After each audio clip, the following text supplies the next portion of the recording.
Kwaba Enfambra Pinax TV so Sabre Amenewo Ekase the Foreign Affairs Minister I will sign a double as the MP for a year North on Wakako PMU Ewo Russia mene say na ni shemu dia wo koye no na akotwetwe nsem bebre ede aba because sabre de I say the honorable minister in question no na ni abre papa a wo pre ede amagana for shemu dia okoye no wokohia the foreign affairs minister ede ema Russia mino na okopie mu ohonum no omatwetwe enkomo bebre ba kwa waka ho asem de fa Ghana emabunu ene mrante ne mabawa ye recruit womo illegally ede womo ehye war front our Russia because in him say Russia any Ukraine womo ntokwa no enhye da ND ntokwa ne ekoso ene ne nipa bebre a womo Ghana de hye no na arehosemi ato womo because of recruitment na ebi ni makwa gina akon no anim ama womo ahwere womo enkwan yaya eno nso abeye enkomo a amanfo ede no na the foreign affairs minister wo dwen ne manfo hunti no wo de ato the foreign affairs minister edema Russia ni mu se onhwe na womo nka bibi enfamfam because they don't want to be losing Ghana this year because you recruit womo kwambone so ene yedo womo agina akon ano yebe akotie ensemo a honorable Samuel Okudzeto Ablakwa wo de to monten so yeba yebeto ansem ne so de amam. In our bilateral meeting we raised the matter of a growing number of Ghanaian youth who are being lured to fight in the Russia-Ukraine conflict, and we are seeing an increase in casualties. About 62 Ghanaians have lost their lives and 15 of them are missing. So I did raise the matter, and I'm happy with the response from Foreign Minister Lavrov, who has pledged that we can work together to stop these illegal recruitments happening on the blind side of our two governments so that we can protect the lives of young people who are being lured on the front lines. So I want to assure Ghanaians back home that that matter, which is of concern to Ghanaians, how we work together to make sure our young people are protected and are safe.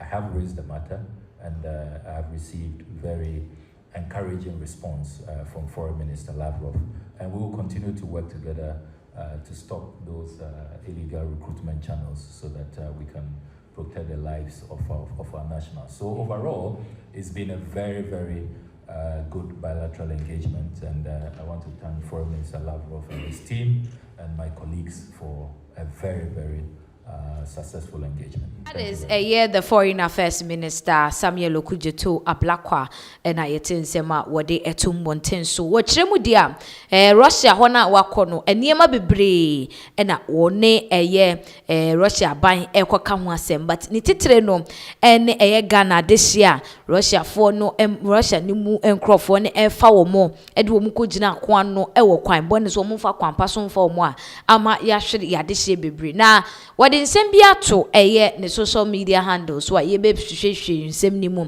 a break ni da pense mu de kan na ye de ato screens no esto no so during our press conference in Moscow with Foreign Affairs Minister Lavrov after our bilateral engagement, I disclosed that an important matter to Ghana was how to stop the illegal recruitment of Ghanaian youth who are lured and end up fighting in the Russia-Ukraine war into a tremor. In Central Fonshim, we course so Moscow no.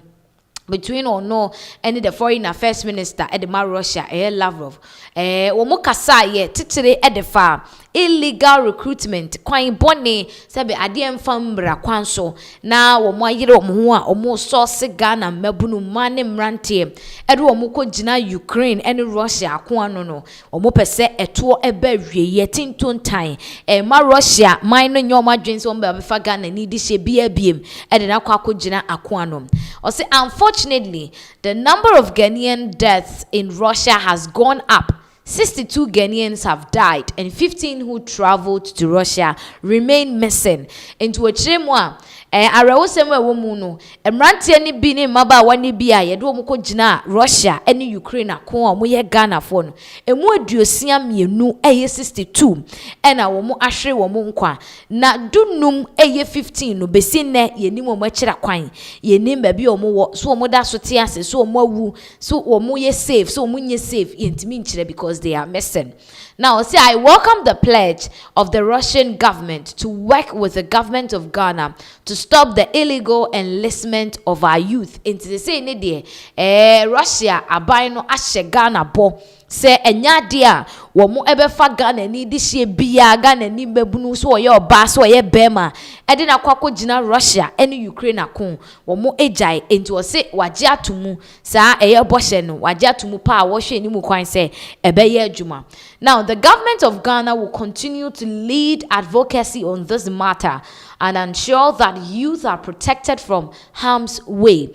Enti Ghana ban so de yare ata so se emabunu no ene eye yadehye no mu no ye bebo omo ho ban se de be ya they wouldn't fall into friend is saying pray again to this Russian government ni omo anko ti say 62 awu a 15 so ye hwehwe omo a ye hu omo no. I said this is not our war and it should not be claiming Ghanaian lives. Enti no and tokwa Russia ene Ukraine enya no emfa Ghana emfa ye ho baby a sebe enye yasem kwan bia so enti eni kwan se Ghana ni dihye bia efa mu ehwere ne nkwa se Russia for amuni Ukraine for no so manyo mu ntokwa wo mu nkoko mu ntokwa. Now I say following my ongoing official visit to Russia, Russian scholarships for Ghanaian students have now been doubled from 120 each academic year to 240. Into a chema wakika Russian tokwane Ghana mebunu ayefa omo illegally joining ni ade ni wie ye no.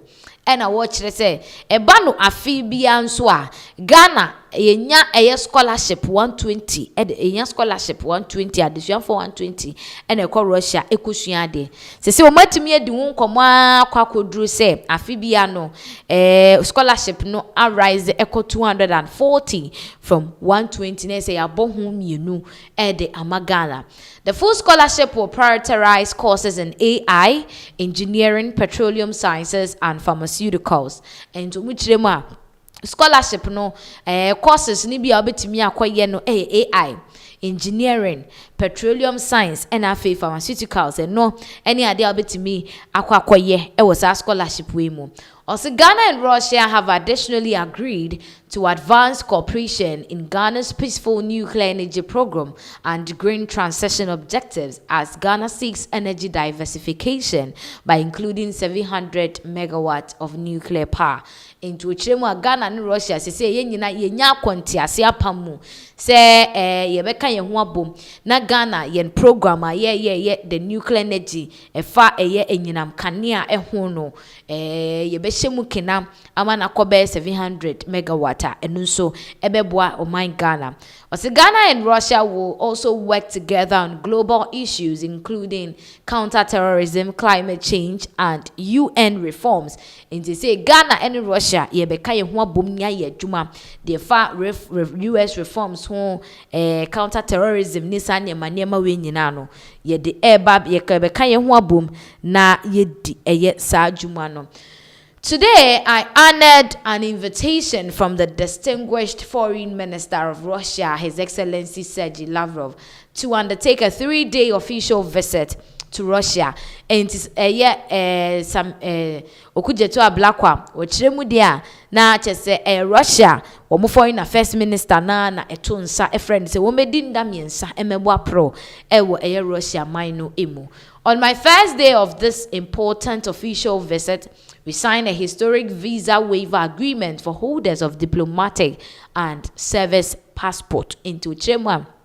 I did kind of improvement aba isan say no yesha abakwasemu a Ghana yetimi enya visa waiver agreement e de ama diplomatic and service passport for as say na ebe easy kra mo so betimi etu kwan e de akọ Russia mine emo. This is the first visa waiver agreement since our two nations established formal bilateral relations in 1958. Instead de make na bakwasem every bra Ghana and Russia benya ayonkofa no ewa afe 1958 emu no afe ene ewe ne bre dikan Ghana yetimi enya sa visa waiver agreement no with Russia. We shall continue with negotiations for enhanced privileges for all categories of travelers as we bolster trade, investments, and people to people exchanges. Into muchema say no omoba be share de fadwedie ho investment ni ade no ye ba be shemu kena ama edemfasode abre amanmienu nyina. During our bilateral talks, I conveyed Ghana's profound appreciation to Russia for supporting and voting for Ghana-led landmark UN resolution declaring the transatlantic enslavement and racialized chattel as the gravest crime against humanity. In day name say your man penny His Excellency John Dramani Mahama UN in Shimu of course no pushy agenda slave trader so ewe bibi maimu no ade bi bone kese pa editia nipa yenim sa aman bi esoriti aye se ye pese omo epata ye wo sa kwan no eso no but Russia de omo to support ya ye Okudzeto Ablakwa twem se wada Russia ban na se omo etimi etaye chi wo sa ginesie no ehum. These official visits will map our broader areas of strategic cooperation between Ghana and Russia. Inti chirema ensrahwei ebeboa ama sebe ayonkofa eda Ghana ene Russia maino entem no emu ayeden. Now, yemfi Russia na yenkopiemu ewo South Africa mainimo beye busumi miensa beye die abusia na enye ize ewo South Africa see ye pamu enkrofo ani echiremu dia. If you are not a South African national, go back to your country, go back. And then your manfo ashro omunkwa Ghana ye so ye kofa ye nkrofo you say Nigeria, Malawi muni ade nyina they went to repatriate citizens from South Africa.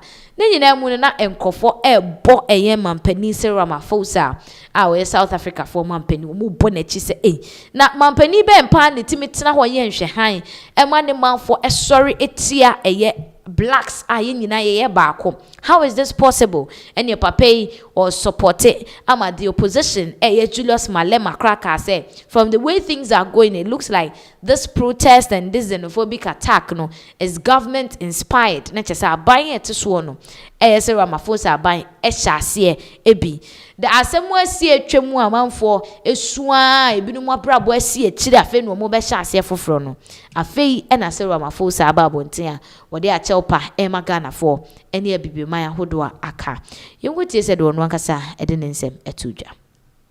It begins with the men and the boys in our homes, our schools, our churches, our workplaces, and our taverns, who must be raised to reject violence and abuse, and who must be raised to respect women, and who must be raised to protect and assist women. If we are serious about building an integrated region, we must build a Southern Africa in which the equal rights of all peoples are respected, where all people are treated decently and equally. We cannot submit to the intimidation and harassment of people seen as coming from elsewhere. As South Africans, we are deeply concerned and ashamed that nationals from other countries have in recent months been subjected to discrimination and ill treatment. I repeat, as South Africans, we are deeply concerned and ashamed that people from other nations, some whose leaders are here, were treated badly and were even forced to leave the country under threat of violence. The criminal actions of a few within our communities are a repudiation of the solidarity upon which this Southern African community is built. We cannot preach integration at summits and practice exclusion in the streets of our countries. I say this as a South African, to South Africans first of all, but this is a broader challenge to which we must apply ourselves as a community. Southern Africa has borne witness to the movement of people over millennia. Our people are the products of migration. Migration accounts for much of the diversity as well as the vibrancy and richness of this region. You just have to move to our various countries in Southern Africa, and you will find people speaking almost similar languages that you find in each of our countries, meaning that we are one people, meaning that we have moved across our region with ease. Now, as we work towards Vision 2050, we should seek a region in which people are able to freely move according to established principles, protocols, and laws. This means that we must work together to address the conditions that drive migration. It's been a joy for me to go to that is the South African President Cyril Ramaphosa, and I feel the wo preachy oneness ni unity and I call o mind for frabe who say kasa ye kano ebi mu nsu kabi any ade o church nsemu bebrebe Ramaphosa say why now.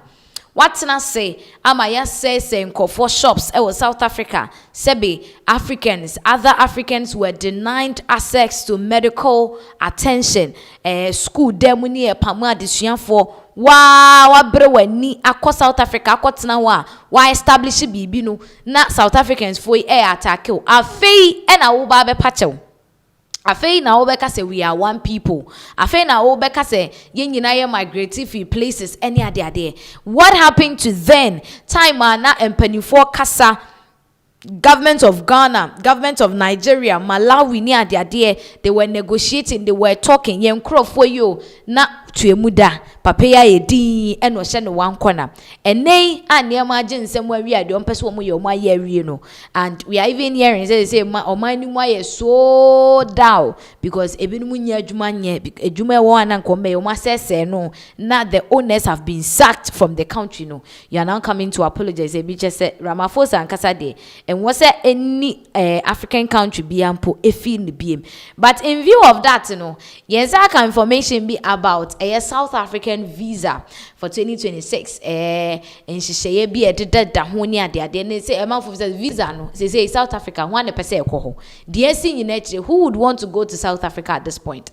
On your screen so say South Africa visa 2026, how Ghanaians can apply, requirement, fees and process. And they say amodi abeto wonom no mo pamu ye na mo san kire ye de enye no. What are we going to do with it? And oni asemo a dodo na ebusa. Also planning a trip from Ghana to South Africa, whether you are traveling for tourism, business, study, or another purpose, getting the correct visa and preparing the required documents are important part of the process. And so why are you so betu kwan fi Ghana de akọ South Africa? Say your tourism. Ukoshe we ni so ade ana ukoye business ana ukosua ade ana adeporting enam so a we ba ko pie mu e South Africa no so hu say won krata sem enu visa sem ne de e wo say etimi ekoyie e de emal. Now osi Ghanaians traveling to South Africa may need a visa depending on the purpose and circumstances of their trip. Into we Ghana ni na ufi South Africa dia unya visa. Njina so no eye de wo kwakoye wo ho ene niema ebesisi wakwemu ansa no waye den wako. Applicants should first identify the appropriate visa category and prepare the required supporting document. Inti ukope visa ne so tumu se visa ben, is it a visiting visa? Is it a traveling visa? Visa ben potin ena wo kwakoje na watimi ehu na wehu category o fall within. Now say the application is submitted through VFS Global in Accra with requirements typically including a valid passport, photographs, proof of accommodation, financial document, travel details and a yellow fever vaccination certificate. Inti echiremu nkrata no ba bia obetimi de akọ VFS Global won kran ha. Eniema wo se ode kọ valid passport, photograph, mfoni sebe proof ane prove kire se wo kọ no wo ba bia wo kotena financial document wo se ka ho na yellow fever vaccination certificate and so wo se wo de account. Applicants should verify current fees and requirements before applying, as charges and procedures can change. VFS Global receives application by the final visa decision is made by South Africa's Department of Home Affairs. Inti echiremu at the end they catch us for VFS won cry ha. But say ebe foul anase ubenya akọ South Africa mine mu die. South Africa Home Affairs for no ene be determine. And amavo buza say, why are you telling us this? Mwapa mu yawie. Wanya ena opesi yesum no. Wapa mu yawie nte say yeba South Africa e die pa ne eba be because of a chelpa na wa be pa no ni ade nti no. We should reconsider and bring ourselves again. Na mon crofo ne nsa be to nhye so. No mu nya basa basa. Mu treat anyhow as if we are all not blacks there. Sune. There is no way we are coming. And as it stands now, Nekra no de bibia de perfect say omo maka South Africa, omo ye Ghana for any other countries no. Omo ye ma repatriation ne besan so akosu biem na yetimi afa omo edo omo aba bedru eye oman Ghana enu aman hodo no mu in peace. Enti South Africa president ne de he should go and come back na onsambe kansem foforo enfantre. That is the reaction now if Ghana fo bi no mo ho apa. Now yenko eye ensem foforo so on Sami Jemfi our CEO of Good Board Papa now watching it is for him and him alone because the word trend no MPP for bonechi no so defending no or bonechi no so defending no I say na MPP for keka kwose papa Sami Jemfi yenche no because we cause loss to the state omuchema yanche na omo ba wombechi na bill condition bi omo be bonechi kwode ama no onu akasa obenu ne ho na eno na Sami Jemfi chemu se MPP for nsema omo kikan omo hehan omo ani a afa yo markings ne opon krom ha mo ne omo keka ho ayire wo mo ho speculate wo internet ne so no enye sa na tem obi anka se edwade ye di dwaboka na nso se de omo keka nsem no no omo bu bigumu no ano ahyedodo emu se emu orem wodwe ho kra wonti asem na ensem Sami Jemfi e de atodwa no ye fanto screens ne so enfa ma na wo hwa na se otimu se Sami Jemfi nso waye krado so wono omo ebe fe so nti you say nobody is saying there haven't been losses but be factual about it. Sami Jemfi to critics enti ochemo obi anka se be come by e ka ne de ebeba edwa bia wudi a ekabem na nso se de mo keka no na mo pese mu buni gumu no eno won pene so emfa amamo ama na be yen centrofo nhye dia wakasa bebre e de afa some of the allegations leveled against him by the minority the NPP nti ojemu dia ensem no mo kan mo kan ne se de tie na obi ebusa se ensem ben pa NPP for kan e ka ben no mususu sa beto Sami Jemfi so chese asem no enye sa nete ene ensem pi omu chema ene 1.7 billion US dollars ni ade we ka Sami Jemfi abo in the name of Gold Board ama sa ka we no Ghana for yen ye ba betua sa aka no ekosi hin be si hin ni ade ende utimu se o mani ha bere papa Sami Jemfi nso akasa but yen go tie enra press conference na wo mo ye no ensem ni bi epie free mu ba ye ni ade sika twitwiri dia wo mususu se Gold Board no o manyi o madwuma yie enti se sika no ahye egu a abeye ka ato Ghana for eso ada na mudidi atem Magoton gold aboka. I am a force sika podu eti say 22 billion maboka. Mwama jia tumu se maboka. Nyabonyumo. Ekakasia na mabo Ghana 22 billion cedis. Na ye minority dia oma tro amwama jia tum na ye kan wasem. Na mubedi din atem.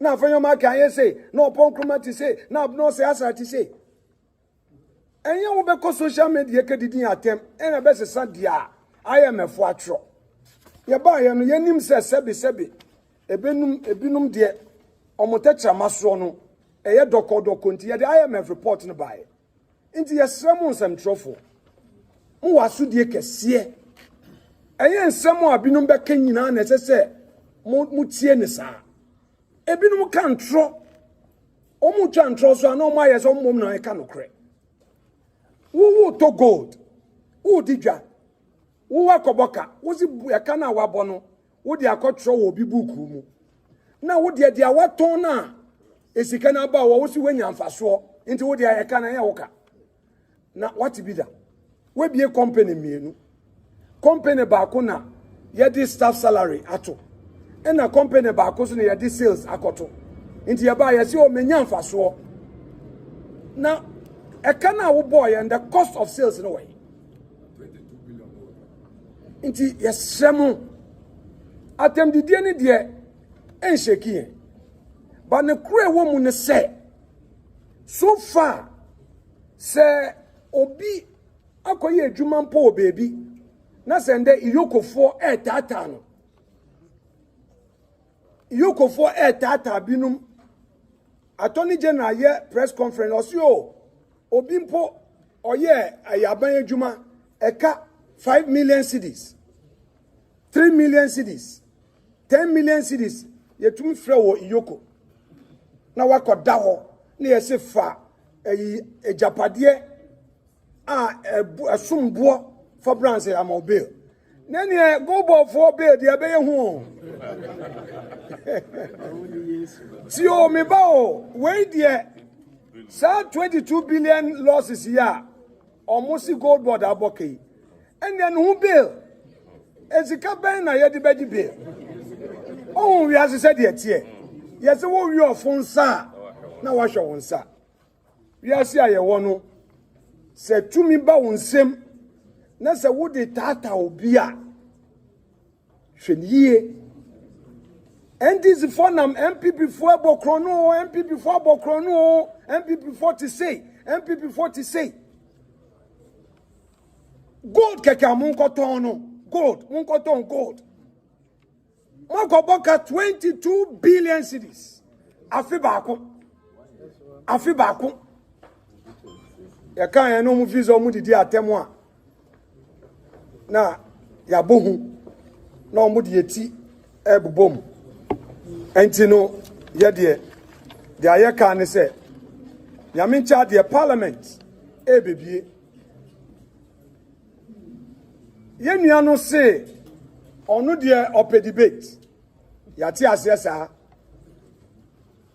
ye penisa na ye debate bia ye kwhye kuko bia mu aye ye pese ye kai ne se so pe debate a go ball for so mu pe debate a omudin kan enkanche majority for no because ye di kan the first motion by no ye see ye debate na ye ma gold board embra na yenye enhwehwemu no majority for no mo say omuntie ensentrofo amu nyina mu ni intino parliament bia ye the motion for eba some motion where you be dealing with the $1.7 billion which is equivalent of 22 billion no and no sa eka no and ye be somono gold board wo it is a gold board for say o ye krado dia omudi kan chair new majority leader onimnyam for agaga no nti ase se en kobane so omudi 189 no ebe blocko yes speaker so say emotion no eba mo for technicalities mba na kobane say ye approve ye ni say for the sake of governance for the sake of transparency omo makwan sikana ira sikana she sikana wahe intanya atem didie yesre ye de ye adwuma yesre Ghana man munta yechi na bebi a 22 billion wo no ye nya ye nhwehwe enye personal attack enye obi ene sebi ye jealous ana ye time no ene ye nebi. This is a complete policy failure, institutional failure. Aban promising reset no and live up to expectation. Private sector soon. They are burdening the private sector with taxes. Ghana for electricity and buying by almost 30% electricity tariffs. Who got up petrol? Omu charge you 1 Ghana cedi per liter. Asenya to me bio. Ejuma omu promise here 1 job, 3 shifts. Atonsium. Omu into me and yet. Almost 24-hour economy. Yentunwe. Omwankasa esse. So omuba aban mu a awon baba Ghana. And then the yenim say omu chiro mu a na omu akwachi MPP ni chino.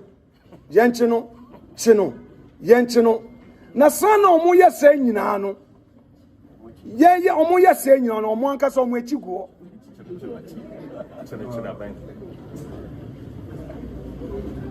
Omu yese nyina no omu echi eguo.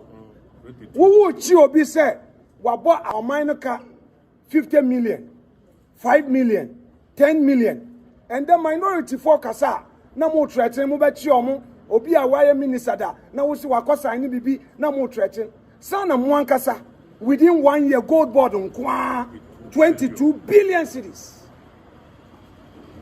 Na why na esese ye de proye ata ide ehye no. Abaya ama Ghana ase sika elusi sika kasiye sei. Why between MPP ni NDC. Why ena ebo omaneka. Na essence omukura aban tumi enti. Akoban se omu di tumi no eye dia omu pese omu ye. Ndi dia me se eni se majority muma kwan na gold board 22 billion ekano parliament bia yanka wasem gold board yesremu enya atemdidie mumbe yi mano na ekano mutu mutanya maboka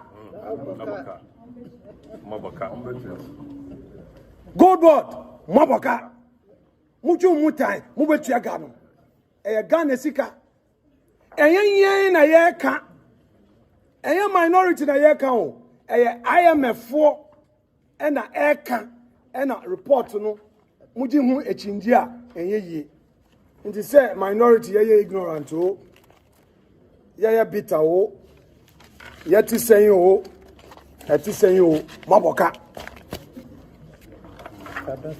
eka no so esun ye dibesia essential for ye dem ase nyame hia mo se maba.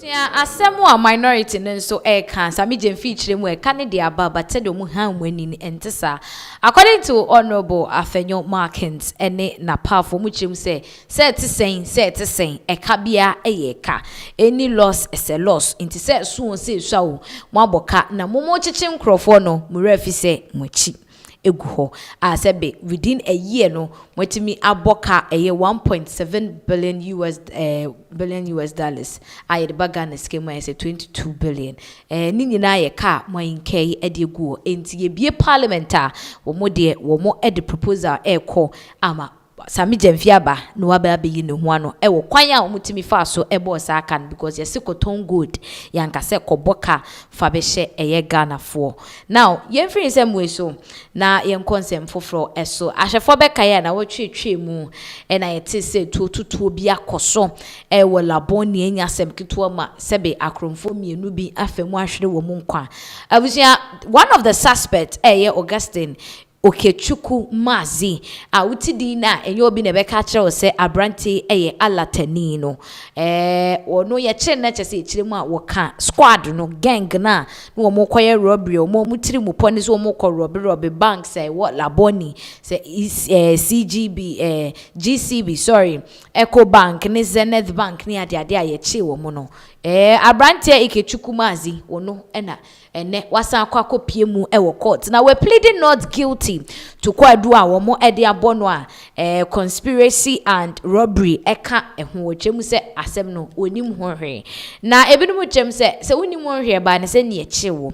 Bi chem se we de obenimu because Nigeria for any crime de omo se 5 and 6. Nchiremu any report aba every the court premises a yebekwa kotie ene se the hearing no ekoye what is the fate onya bail anase wenya bail no yebetie ni nyina ewo nsem we mu yentimra.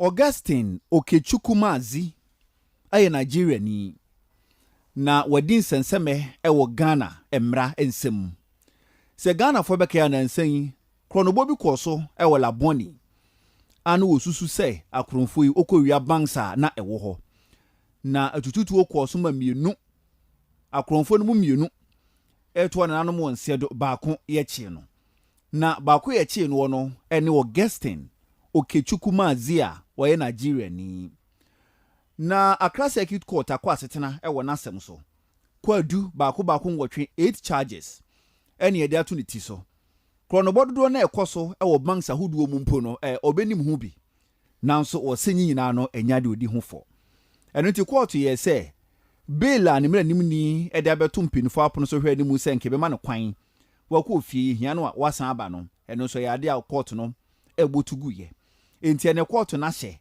se Nigeria ni yefe no Augustine Okechukwu yefa no konkosie September bosom ne de to so mienu yensan fa no mbepie mu e wo court biem.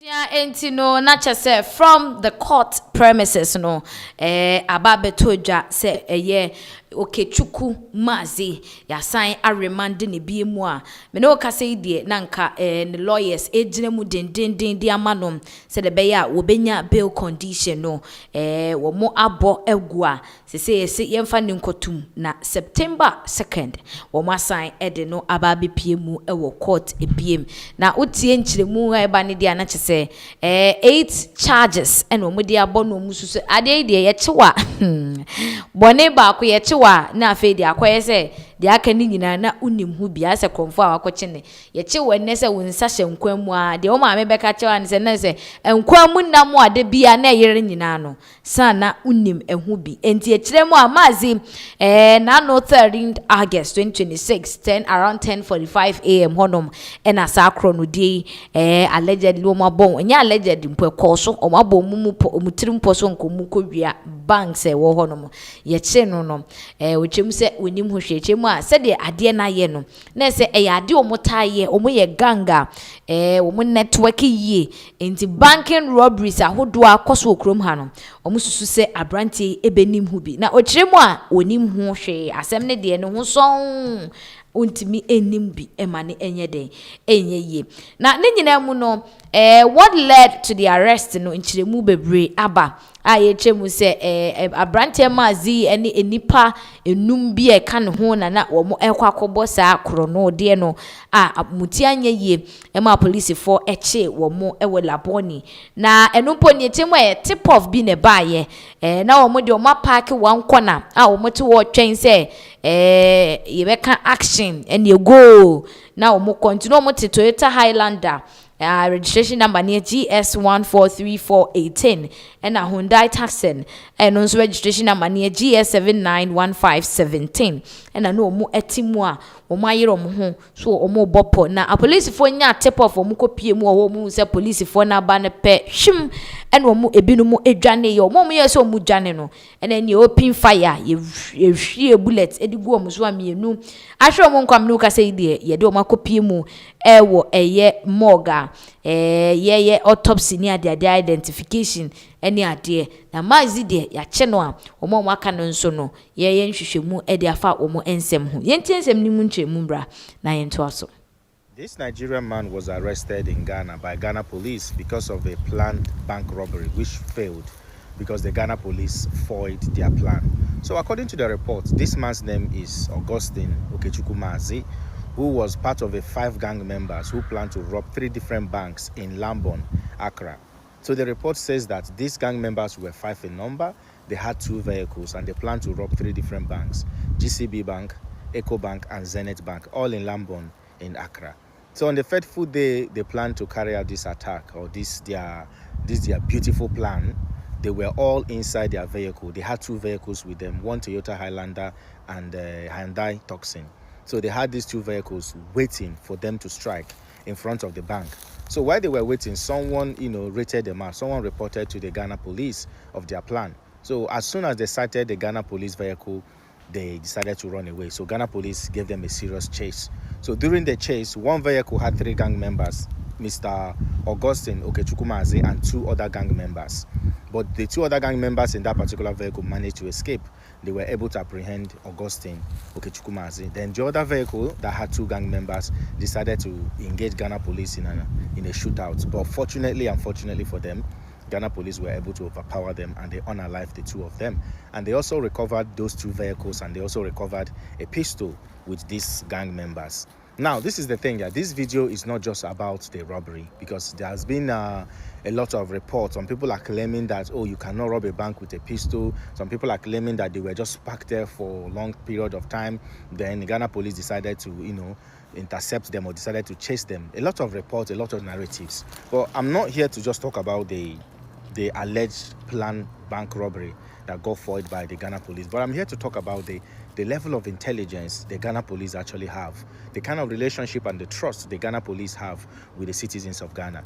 Do you know in Ghana, if the people of Ghana suspect a foul movement in a particular location, in a particular area, all they have to do is to tag Ghana police massively on social media. Ghana police will have to send patrol team to go and check it out. This is the way they operate. Even their military helps in making sure that their system work. Like the kind of relationship, the kind of trust the Ghana people and their police have is top-notch. I don't think there's any country that have that level of intelligence in the whole of Africa, and this is commendable. And for the Mr. Augustine Okechukwu, may God help him. These are the kind of people that bring shame and reproach and disgrace to Nigeria. And you left your country to another man's country as an immigrant. You are going there to plan to rob a bank.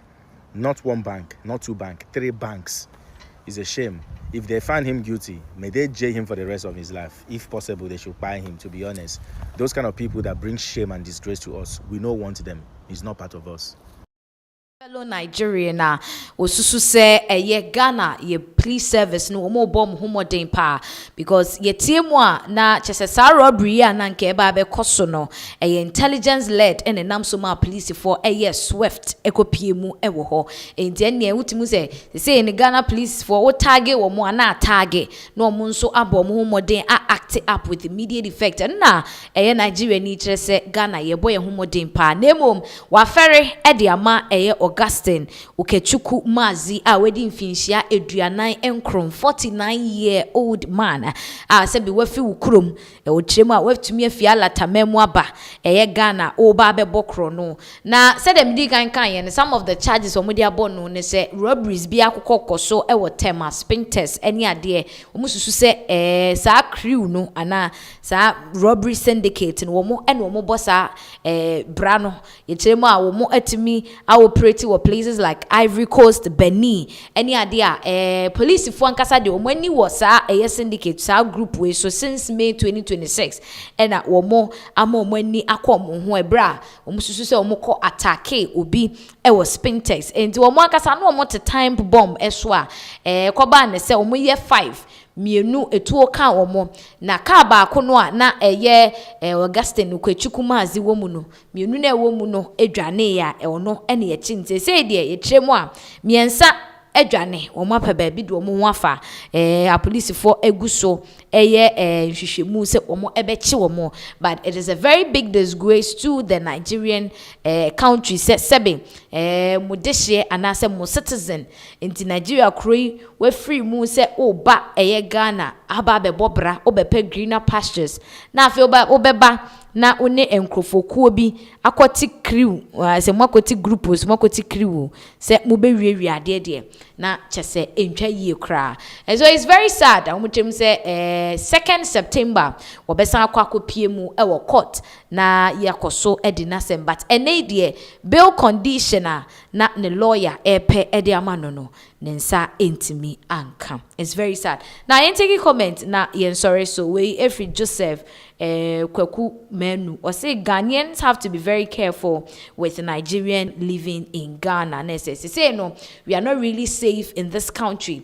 Say Nigeria we see ye ma ni eda ye ho so this is not the first time. And they'll bet in say cyber security for akwache enkrofo bi omabom adwa de wenya ni ade omo hye honom na cyber crime omo involve omo too much. And you say the presence of Nigeria no any crime no yado so as say uti Nigeria needing na o linking to crime. And Ghana fo nyina yenda ye ho so na yenye ahweye. Aha Pinax TV. Yemfa munsi ha na abusua yenda obi bia se munyabre edehwe.